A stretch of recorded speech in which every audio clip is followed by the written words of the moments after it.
11, SNP 6, and the Scottish Conservatives just 1 seat.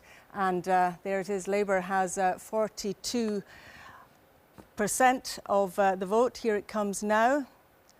SNP on 20%, Lib Dems down 19%, Conservatives have gone up 1% to 17%.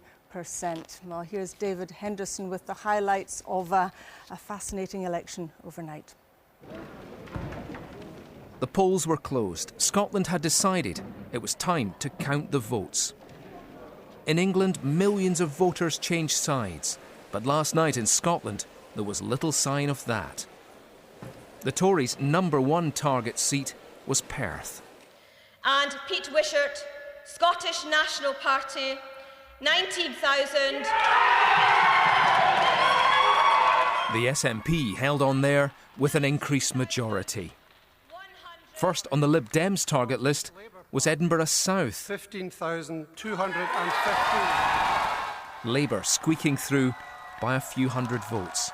I haven't written anything or prepared anything because I didn't expect to be standing here a few weeks ago, and I am a slight tinged with disappointment that I think I'm the only Labour-held seat in Scotland where the majority has dropped, so apologies for that.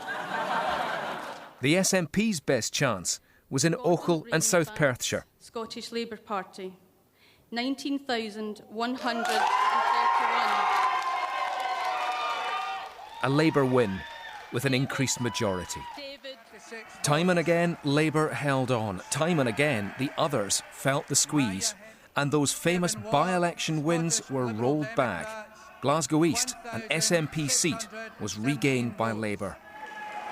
And I declare that Margaret Patricia Curran is elected to serve in the United Kingdom Parliament as a member for the Glasgow East constituency. And Dunfermline and West Fife, a Lib Dem seat, falling to Labour. But whatever the results in Scotland, Gordon Brown knew Labour was failing to make the gains in Middle England. The outcome of this country's vote is not yet known.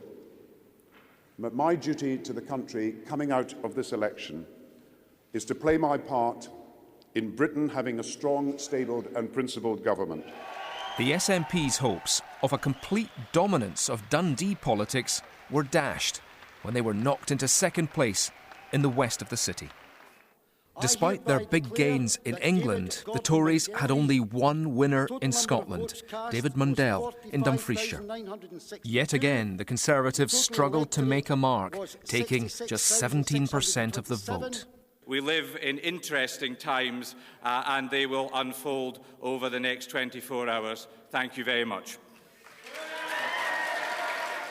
Labour cabinet ministers had faced intense battles to hold on to their seats, but Jim Murphy won through in East Renfrewshire.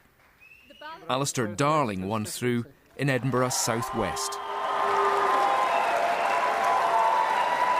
With all but one seat declared, Labour have won most of the battles here, but others may claim the power.